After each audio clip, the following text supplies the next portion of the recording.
How can we make the world better? By making ourselves better. The Dr. Joe Show explores how you can make positive personal change by using his groundbreaking and highly effective I Am approach to understand who we are and why we do what we do.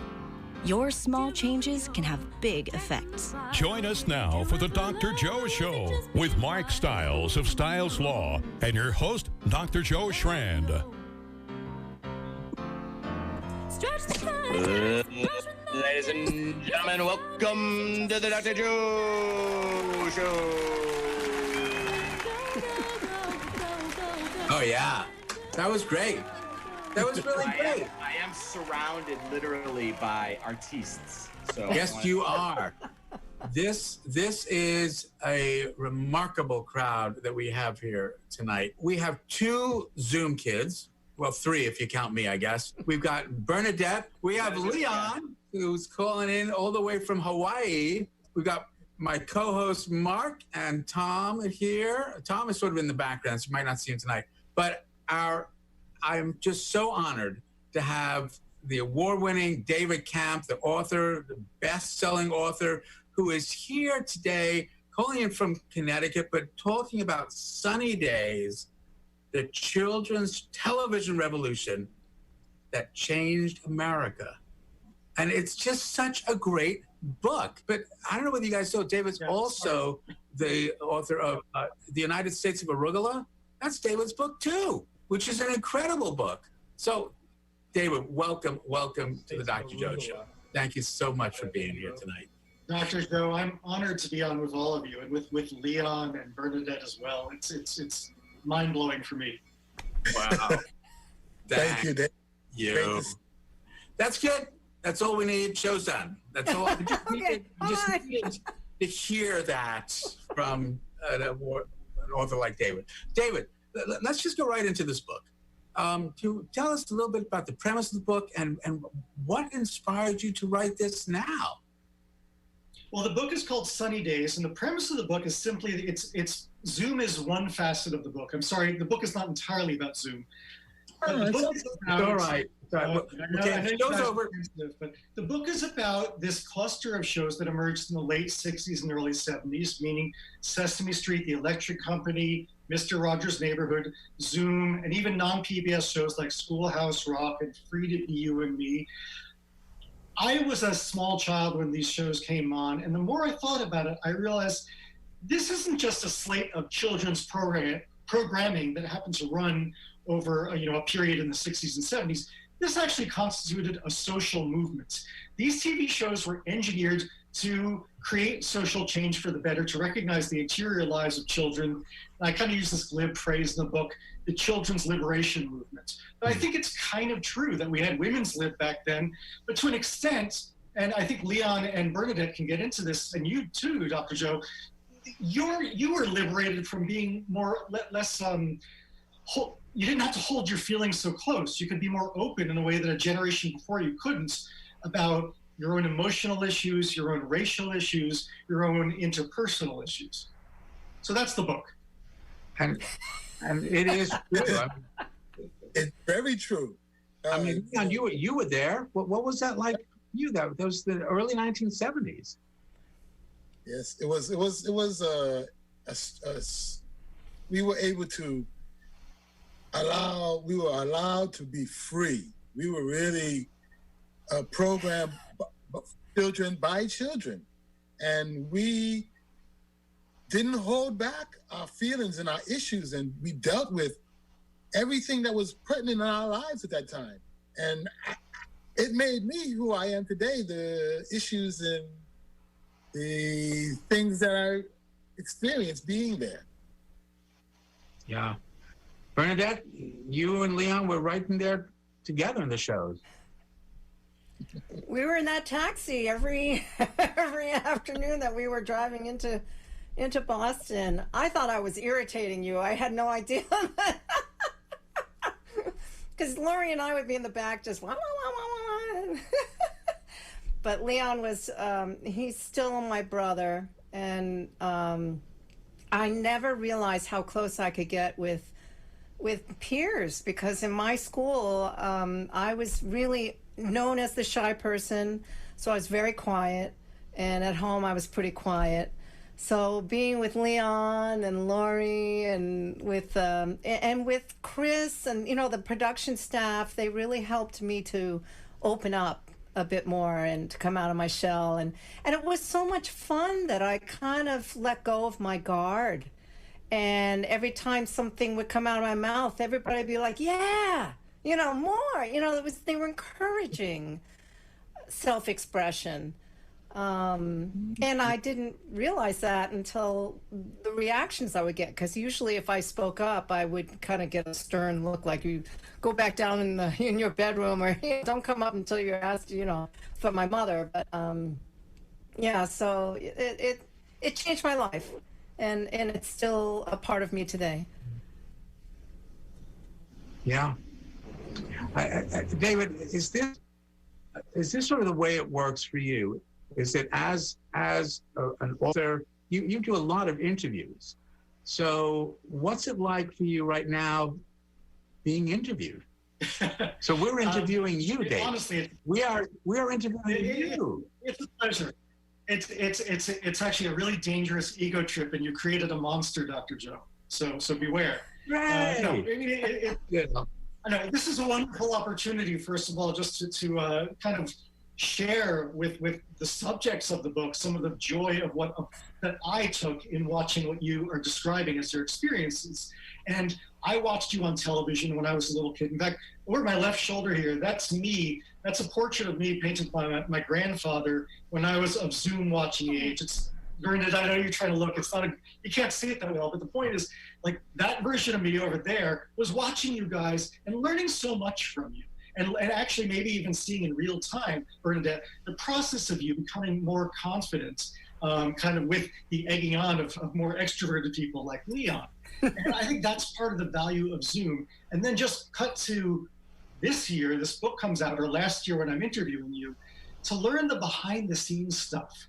Like, as soon as Leon and Bernadette told me the stories of that taxi ride they took with Lori Boskin to get to the WGBH studios, in my storytelling ear, I think, oh my God, this is gold. Because you see shy Bernadette, extroverted Leon, and fairly confident gymnast Lori, a black kid, a Chinese American kid, and a white kid, all kind of merging together, thrust together in this weird, progressive TV situation, and yet it worked. And I think, I'm sorry, I'm going to ramble one last beat here, Dr. Joe. It's not just, okay, I know that a lot of people are taking pleasure in the book for its nostalgic value. And I don't disagree with that. I actually applaud that, because I think, especially in weird times like these with a pandemic, if there's comfort to be had in nostalgia, that's wonderful. But the more important thing beyond that is I kind of hope, maybe a little naively, that in reading this book, you see it's a model for a way forward, that we once had something kind of special. We once had shows that promulgated these great ideas and ideals. And maybe by reading this book and hearing your story, Leon, and hearing your story, Bernadette, and hearing your story, Joe, we could, like younger people who read this book, and say, that's how they did it. Yeah. Especially right now in this age of polarization, where we have so much unrest and political turmoil, which really was the background of Zoom and the TV shows back then. That's the part that was just so amazing about it, is we were living in a place where you weren't really meant to talk with other folks that much. And there's a rift that we're returning if we have not already returned then. So are you hoping that maybe sunny days can be now, not just back then? Yeah, I mean, the title, obviously is an allusion to the first line of the Sesame Street theme song, Sunny Day, Sweeping the Clouds Away. But it's not accidental that this book is entitled Sunny Days, because it's meant to both be reassuring and evocative of that past era if you get it. But even if you don't get it, it's meant to be a kind of hint that sunny days, it's kind of like John and Yoko used to say, war is over if you want it. Sunny days are here if you want them. And I think we collectively want them. We have to see if there are other people out there who also want them. I'd like to think that the people who are listening to the Dr. Joe show are ones that want that, and recognize that even the people who don't, they're still doing the best they can. And it's much more interesting to wonder why they don't than to be angry that they don't. And really, that's what I'm hoping your book also does, is encourage that dialogue, because there was so much behind the scenes going on. And it's wonderful to read the book, because that's what you really describe. But Bernadette, was that the experience that you were having back then? That there was, I mean, was that part of this shyness, or was there the cultural sort of overlay with that?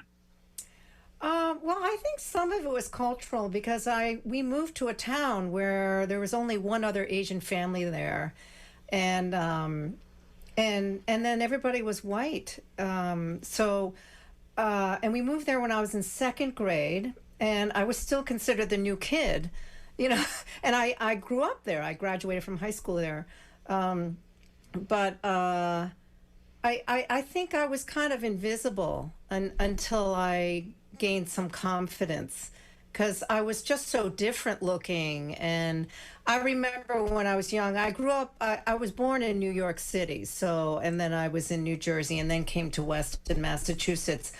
And I remember early in New Jersey, if I saw a little child, a white child, and they saw me or my family, they would start crying, because they weren't used to seeing this face, this Asian face. So I knew that I was kind of scary, or I felt that way, you know. And then culturally, yes, there's a generation thing going on too. We respect our elders. My father was just very playful and just wonderful, and really fostered my creative side quietly. And we were very active. We were always going skiing or skating. He was always into dancing. And but my mother was really more of a traditional mother, and pretty strict. So, and she was a professor at Wellesley College. She did very well in life. And she recently passed away. But I really think that was a difficult time for me, my relationship with my mother. And she truly loved me. But I also think, on top of the culture, she did have, and this is the first time I'm really revealing this, she did have some mental illness. So I was raised under that umbrella. So it was a cultural thing, also the narcissistic personality disorder. And I've been in therapy since I was 18 years old to try not to replicate that with my children, my daughters, and to try not to injure myself emotionally and mentally, which wasn't always easy. And that's probably why I'm a healer now, because I attract the kind of clients that have gone through similar things that I've gone through, even though they don't know that I've gone through it. This is the first time mentioning it, but it's interesting when you work in this kind of field, you do start to attract the kind of clients that you know, going through what I have processed through most of my life. So being on Zoom exposed me more to a wider audience, but it also exposed me, my world was at Channel 2. You know, behind the camera, I didn't know who else was there. It was a dark studio. My friends were there. Leon was there. We're playing. They've got the studio all painted, and every week was a different theme. And you'd hear the guys in the control room laughing or yelling, whichever it was, you know, come on, get them back. Take two, take three. You know, the whole thing was just so much fun and so stimulating. And that became my other family. It was really in my heart.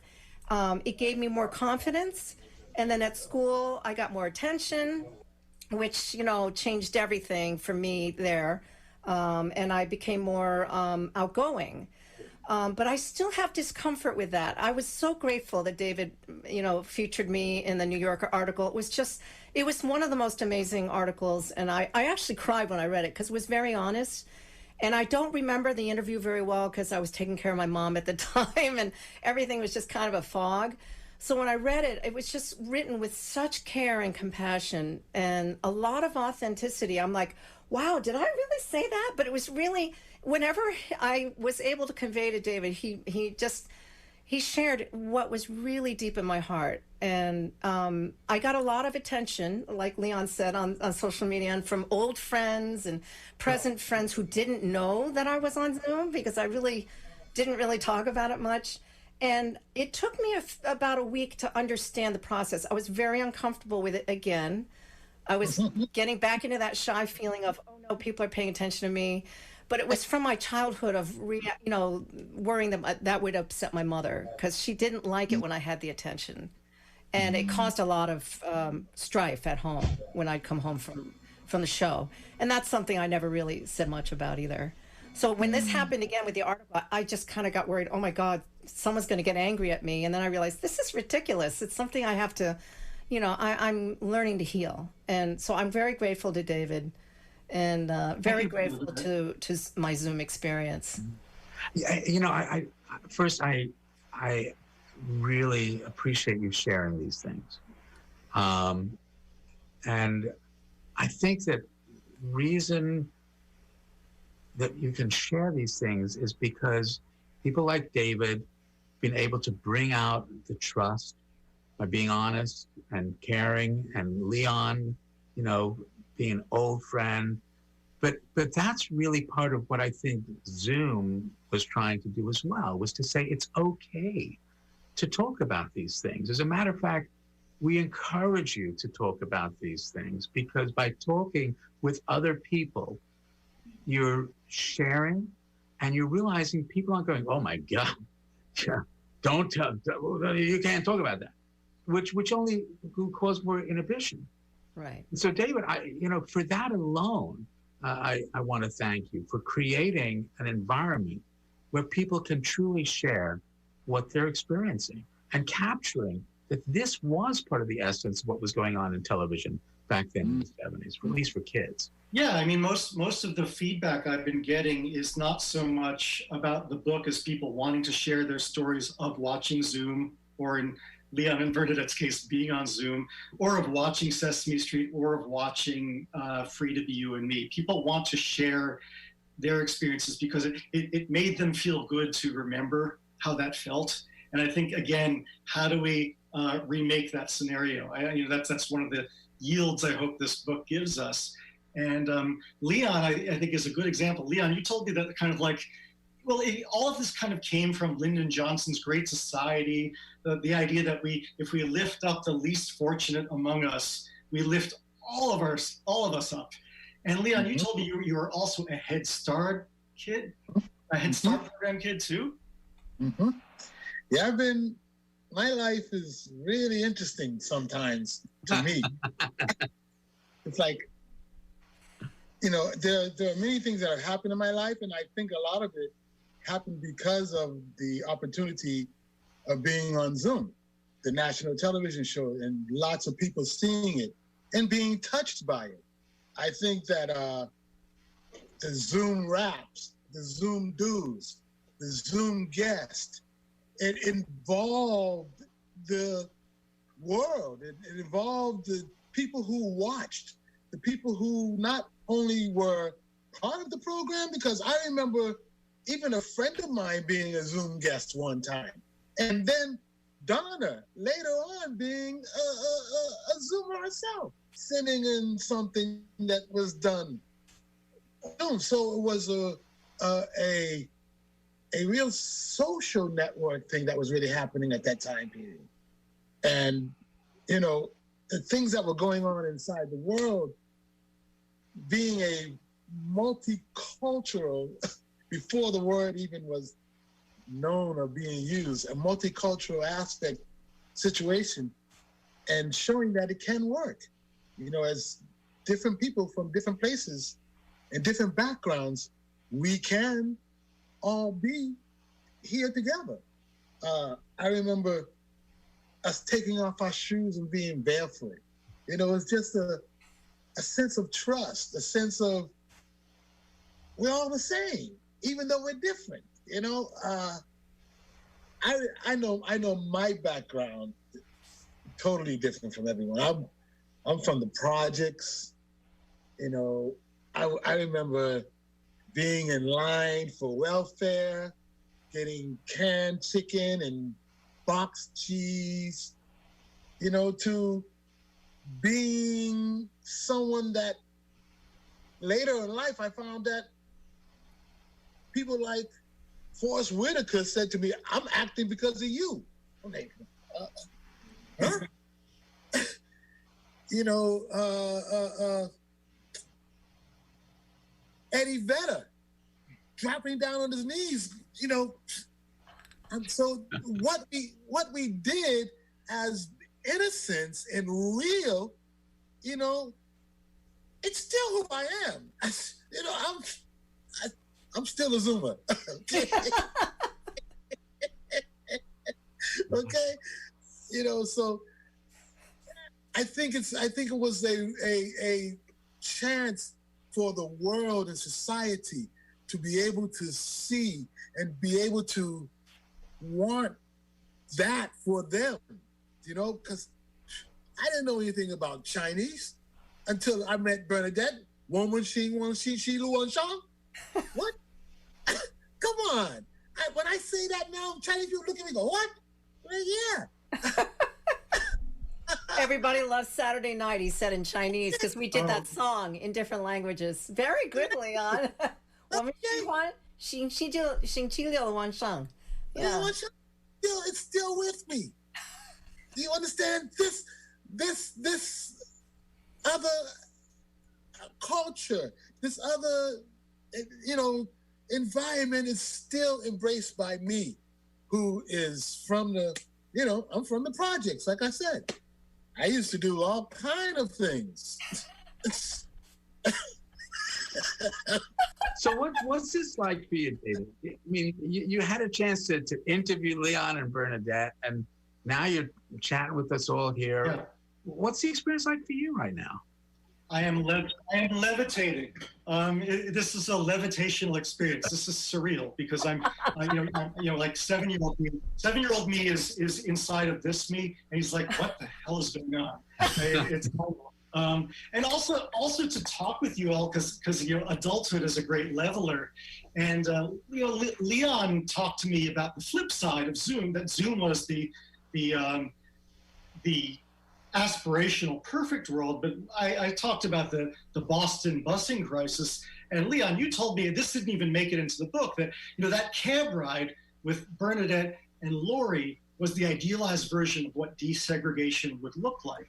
But Leon experienced the worst case scenario of having stuff thrown at your bus, right? And being pelted with stuff.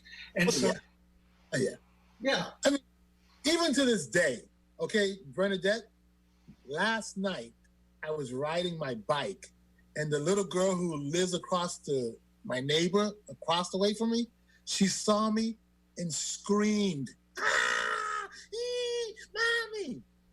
You know, I still, to this day, experience these issues that people have, you know, where I just stopped to turn on my lights so that I could be seen. And then she saw the lights doing all this. I got these lights wrapped all around the bike, and they do all kind of crazy designs. The lights! Aww. And I was like, yes. You know, but you gotta see, you know, you gotta see this. And I try and see that in every person, because we all have a drum. We're all a drum. Our heart beats a rhythm.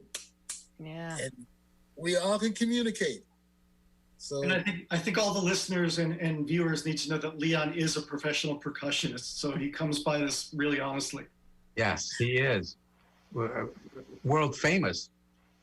oh, thanks. I just do what I do. You know, this is part of what I'm really hoping for is we're at this really weird time globally, this pandemic. And we've been speaking about this on the Dr. Joe show. This is the great equalizer. You know, the coronavirus doesn't say, well, you know, I'm only going to pick on this group. I mean, there's some to that, maybe with age, but in general, everyone's vulnerable. We're all in this together. And that's part of what we're really hoping to to sort of reframe what's going on here. There's no question this is a scary time, and it's horrible. People are dying, and we mourn that. But the other side of it is we're all in this together. And this is this moment. And that's why I think the timing of this book, my guess is, David, you were not planning on publishing the book during a pandemic. But it was not part of the campaign that we drew up. No, pandemic was not on the list. It was not on the list. You know, it was a difficult time in my life as well, not for the same reasons, but my parents were going through a pretty brutal divorce. And it was, Zoom was a haven where all of a sudden there was a place that was welcoming and calm and loving. And it was just such an important part. It was humor also. My mother used to say she was a divorcee, but always wanted to be a widow. But that was just my mother's sort of dark sense of humor. So while we're off air, we're talking a little bit about some of the political background that was going on then in the 60s and 70s. But also, we're also mentioning, and David, I appreciate you bringing him up, talking about Christopher Sarson. Christopher Sarson was, the creator of Zoom. Hello, Leon's back. And you had a chance to interview Christopher, right, David? So you want to just talk about what he was saying about Zoom? Yeah, Christopher, for those of you who don't know, Christopher Sarson was a producer at WGBH, an Englishman who, with his wife, moved here and was raising kids. And the whole impetus for him, in fact, wanting to start a program like this was he witnessed in his own kids some of the shyness and social reluctance that Bernadette earlier described. How do kids, when they're in that on the cusp of teenage years, when they're 8, 9, 10, 11, 12, how could he help them navigate these situations better? And how could he use kids to model good behavior? And he said it's so much better when kids are learning rather than being taught. And the big distinction there was, one thing that was distinct about Zoom is that you never saw adults on screen. Even though I know there were adults kind of off camera who were giving you prompts occasionally, to the viewer at home, who is me and my sister and every other kid in America, you didn't see other adults. You didn't see any adults on the screen. And so you saw kids kind of self-moderating. And as I say in the book, the result wasn't a Hobbesian state of nature like Lord of the Flies. The result was this. It wasn't always easy. It could be bumpy. I remember Tishy, who was a member of one of the casts, talking about how, Puerto Ricans should stick with Puerto Ricans and blacks should stick with blacks, etc. But the way that these sort of thorny situations were navigated, that's what Christopher Sarson wanted. And he was a real visionary for wanting to do this. And again, I'm rambling, but Joe, can you give me one more beat on this? Go ahead. Okay. Joan Gans Cooney, who's another one of the big heroes of my book, she co-created Sesame Street. She has a great quote where she said, in the late 60s and early 70s, there was so much bad news. There was the Vietnam War, there were Kent State shootings, ecological apocalypse seemingly about to happen. And she said, people are watching TV and looking at the TV and saying, so do something. And she said, and one day the television did something. And what she's talking about is that she did something, Christopher Sarson did something, Fred Rogers did something. They thought, let's start from and Marlo Thomas of Free to Be You and Me, let's start from the ground up. Let's blow it up and start it all over again by getting kids to realize that they could live in a better world than the one that we adults are struggling through. I'm so glad that you took that beat, because that's it. And but Leon looks pretty tired. I think I wore Leon out with that ramble. Yeah. No. I'm wide. He's in a different time zone. Not here in Hawaii. But when I was reading through your book, I've told this to Christopher many times, how much that experience influenced my entire career as a psychiatrist. Certainly as a kid, but the idea of having kids talking with other kids, peer-to-peer. I mean, that's drug story theater. I mean, that's what drug story theater is. It's a group of kids going through struggles with addiction, trying to help other kids not go down that road. The idea of value and respect, which is what Zoom was all about, that we're all in this together, that there's an integration. You know, it has absolutely created the foundation for everything that I have done. You know, the I am approach is absolutely right out of Zoom. The idea that, you know, we're all doing the best we can. That we all want the same thing. We just want to feel valued. And that's what Zoom really was. I mean, that's the stories that I hear from every one of these Zoom kids. It just reminded us of our value. And that's what we were hoping to do. We didn't know it. We didn't know that's what we were doing. But that's who we are as human beings. Babies are not born with these bias. Babies are born thinking that they're actually just one big baby. There's a connection. You don't form the identity or even the realization that you're a separate person until months and months and months into your life. You know, and I just get overwhelmed by this, because that's part of the message that we were trying to do with Zoom. That's what we're doing here. And David, that's what you've been able to capture. So I'm so grateful for that. But how did you get the idea to begin with, to write something like this? What was going on? Well, the idea, it happened in 2015. So that was a very different world from 2020, even though it was only 5 years ago. It was pre the 2016 election, obviously pre-pandemic. But even then, I was feeling a sense of brokenness in society, that something had been lost, some kind of sense of mutual understanding. And again, I keep stressing that I want people to enjoy the nostalgic aspect if it makes them happy. But it wasn't just about nostalgia. It was about, this was a period when, you know, it was an experiment. It was a very experimental period. There were some mistakes made, like not everything about Zoom worked. Not everything about Sesame Street worked. But the willingness to take these chances, I still think the yield of the experiments was better than not experimenting at all. And that was actually, I think, the forward of your book, or the introduction, you used the word flawed. So I was curious, in some place in there you said the ideas were great, even though they were flawed. Is that what you're talking about? That they weren't perfect. Well, Joan Gans Cooney, again, the co-creator of Sesame Street, she talks about how Sesame Street in its early years, its first 5 years, there was no presumption that it was going to be renewed every year. And so she considered it an experiment. And inherent in any experiment is failure. And there were going to be things that didn't quite work. And like there was a segment that Jim Henson did, not with the Muppets, but live action. It was a counting segment. And there was a baker in a chef's toque in a white outfit who, if the number of the week was 2, he would have a tray saying 2 chocolate cream pies. He would tumble head over heels down the stairs. And, you know, to him, it was just hilarious slapstick comedy, but it got a lot of angry mail from viewers, and actually a critique from Fred Rogers, who said, this isn't fun for kids, because you got to bear in mind that a lot of kids of Sesame Street watching age have only recently learned how to walk. So to see some guy completely collapse with a tray dropping dishes, that was actually upsetting, and it was overriding the potential educational value. And you could sort of say, oh, Fred Rogers, don't be such a priss. But then you look at the reader mail in the archives, because I looked at the archives of all these shows, at the Children's Television Workshop archives are at the University of Maryland.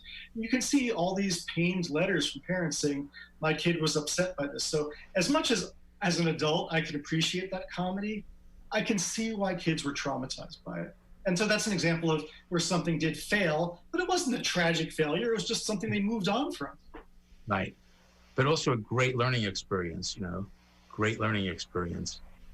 So the approach to marketing a book like this, can we just talk about that for a moment? How do we market it? I mean, because we want to help you with it. I mean, it's already taken off. We know that, but you're very sweet. Thank you. But how do you just go about doing that? I mean, you've been a writer for decades. Since how long? Yeah, you can say that. When did you write your first I'm article? I'm a little younger than all of you, Right. Not Mark, but Yeah. Yeah. I mean, I've been writing Right. since around 1990, something like that. Right. So can we go back to that? What was that like, the first piece that you got published that sort of got you on this road? What was that like for you? What was that? Taking you way back. Spy Magazine was a satirical magazine that existed in the late 80s, and I loved it. I've always had a humorous bent too, and I had some stuff published there when I was 22 or something. And I just want to say I've never been ever, to this day, I'm not jaded by seeing my name in print. And I think I was a lot like Bernadette. I was inherently a shy kid who couldn't believe that someone wanted to hear me. Leon, I don't know where you got the confidence, because you said you were always an extroverted kid. And I'm more curious about how does that work, because that's more alien to me. Well, I grew up in the Alma School. Wait. Did you see what just happened? That was brilliant, David. David absolutely just sort of shifted that whole thing away from him onto Leon, just demonstrating exactly that people who may be a little introverted may remain that way for a while. I'm sorry, I just couldn't help noticing that. But go ahead, Leon. I genuinely want to hear how confidence and extroversion works, Leon, because I don't understand it. Go ahead, Leon. Let's hear it. I started at the Alma School of Fine Arts, and there I was exposed to all phases of entertainment. Dance, music, drama, everything. So that's where I got a lot of it. But I later learned from Bob Marley, confidence, that's your best weapon. Wow. When you learn to develop the confidence in yourself, there's nothing that you can't do. And know yourself is to know everything else. It is so true. Very young, I wanted to be this. It's true. Now maybe comparing it to today a little bit, maybe? Yeah. What do you think? Yeah. Because there's a lot of content out there, David, right now. And I have children at the age of these actors that performed at Zoom. And you and I both watched it, but we both stood up and turned the channel. And there was 3 channels that we could turn to. Right. And we landed on PBS and watched them in order. But now there's the internet and there's YouTube and there's so much out there. Where is the responsibility in the people that are producing the content for our children now? It is inherently harder, and I actually talk about this in the book, that one of the reasons that Zoom was so impactful and influential at the time was that we had more of what I call a monoculture, meaning everyone watched the same TV stations, listened to the same radio stations, because the choice was so much more whittled down versus what we have today. So it's a lot harder to grab the attention of people these days in this kind of atomized media culture. All that said, I still think there's the potential to create something with the power of Zoom or of Sesame Street again. Sesame Street persists, but I kind of think we just need more ingenuity. And another big component is there was a big public component of that Zoom received public funding. Sesame Street and the electric company, initially, half of their annual budget came from the federal government. When Sesame Street went on the air in November 1969, Richard Nixon, Secretary of Education, appeared on TV a few days beforehand and said, "Be sure to tune in for our new show, Sesame Street." Meaning it was like the government was saying, my new show is dropping on Tuesday. It was extraordinary. And we don't see that kind of public investment in TV anymore. And I know our current government is like the antithesis of what I'm talking about. And I don't even want to get into vitriol or vituperation. But we know now that we're living in this pandemic era that we have to remake society. We know society is broken. We know that we're going to have a new normal. We're prepared with stockpiles of PPE. And why don't we have stockpiles of good educational technique? And Mark, to answer your question, when we all had to transfer abruptly to having our kids learn virtually by the very screens we're on now. That was an improvised reaction. We just muddled through. I feel terrible for these teachers who are having to figure it out on the fly. The distinction is that Zoom took its time to develop. Sesame Street, from conception to execution, took 3.5 years to develop, to really do remote learning. And it'll never be a substitute for classroom learning. But if it's going to be part of the picture, if Bernadette's going to be doing her healing sessions some of the time via the screen, if Leon's going to be doing concerts some of the time via screen, we've got to prepare. There's got to be a lot of forethought and preparation, because right now we're muddling through. And that is where having a federal public response helps. We're having big government and big structure can be useful. Mm-hmm. Yeah, it's very true. I do, second the funding and things that were going on during that time. I remember, it was federal, and nowadays you don't get that. The spectrum is much wider than what it was then. I think, it's important to find one thing that, as a world, we can focus on, and kind of generate something that is positive, for everyone, and include everyone. Like you were saying, Dr. Joe, it doesn't just affect one person; it affects us all. And Zoom was an all. And I remember Dr. Rex Trailer and Chris doing Zoom up or Zoom in, what it was, before Zoom. Right. I saw that piece that Tommy did. It was just so revealing, so thought of, so researched, so well developed, and it was governmental, it was federal, it was, through the people, and we need something like that today. Yeah, there's, again, so much polarization right now, but there doesn't need to be. I really believe that.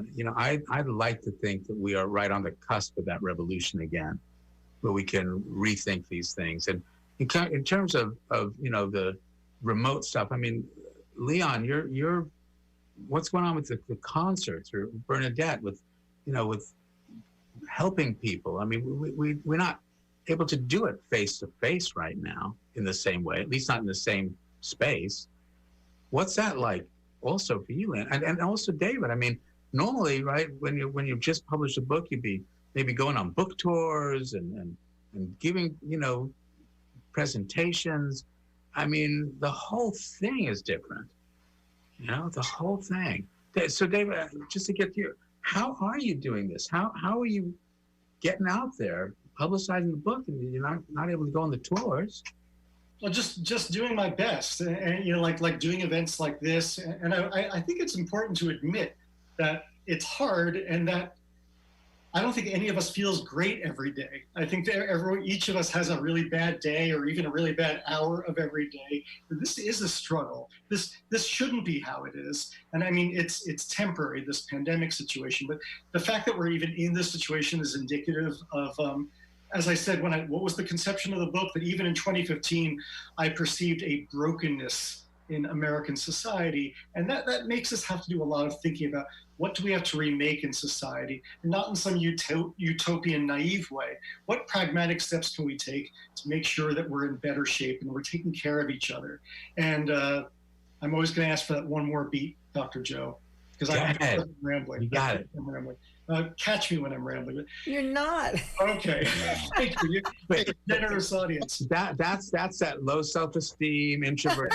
You're doing fine, Dave. Go ahead. I want to hear. I'm going to say that anyone listening, not anyone, but a lot of people listening to this program and watching it on the live stream, we're preaching to the converted, the people who know about Zoom and know about you, Dr. Joe, and know about Leon and Bernadette. You're going to say, oh, yeah, it's all the same group. It's an echo chamber. But I'm interested in in getting beyond that. Like, let's say there's someone who stumbled upon this accidentally or intentionally, just to see what those idiots are saying. I want them to give it a thought. That, like, you might say, ugh, this is all very kumbaya, and you'll think of that term pejoratively. But then stop, take a step back, and say, maybe I should give kumbaya a try. Maybe kumbaya has been overused as a pejorative trope by a certain segment of the population. Maybe kumbaya is the answer. David, you are talking I am. This is what the I am approach is all about. Instead of judging each other as less than and broken, let's look again at why we do what we do based on the influence of 4 domains: your home, the social domain, which is the rest of the world, the biological domain of your brain and body, and the I see. How do I see myself? How do I think other people see me? So instead of judging, let's look again at why we do what we do. And think about those words: look again, look, again to repeat something, look like a spectator. Let's respect why people do what they do. And that's really what it's about. So we're almost out of time. I'm going to ask each of you. We'll start with Bernadette, then go to Leon, then end with you, David, real quick. The I am has 2 rules. The first, small changes have big effects. Everything interconnects. Small change is a big effect. Bernadette, what small change can you recommend to our listening audience that can have a big effect on them to help them get through Corona? To learn to be more gentle with yourself, be kinder. When you notice you go into the habitual, and this, I'm telling myself this, habitual negative, oh, my hair doesn't look right today. I try to stop that. And I just try and go into the neutral and then try to find something positive to just say, because it does become a habit and it does kind of snowball out of control. And if I do that in front of someone, then maybe they will find that it's an invitation for them to do the same. Great small change. Leon, small changes have big effects. What do you recommend? The smallest change that can happen that will have a big effect is love. Mm-hmm. You know? Love the other. You know what I mean? Love yourself. Love yourself and love the other. And that will make a big change. Yeah. David, small changes can have big effects.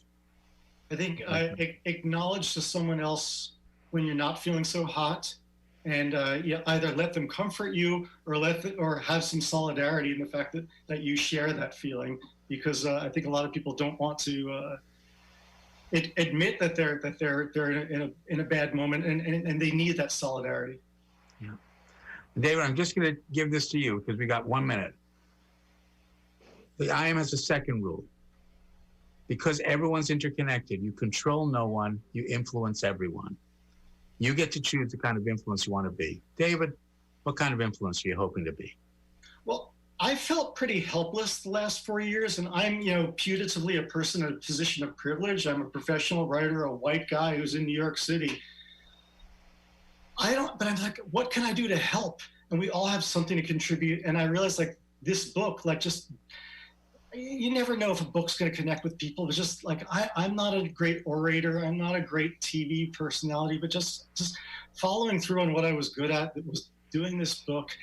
And this book is the bit that I could do to supposedly advance, the state that we're in, to help lift us up out. So just do your bit, do what you're good at. And that's my answer. Thank you. All of you, thank you so much for being here tonight. And to Christopher Sarson, we missed you. Thanks for creating all of this. Wouldn't be able to do it without you. Thank you, Zoom Pop.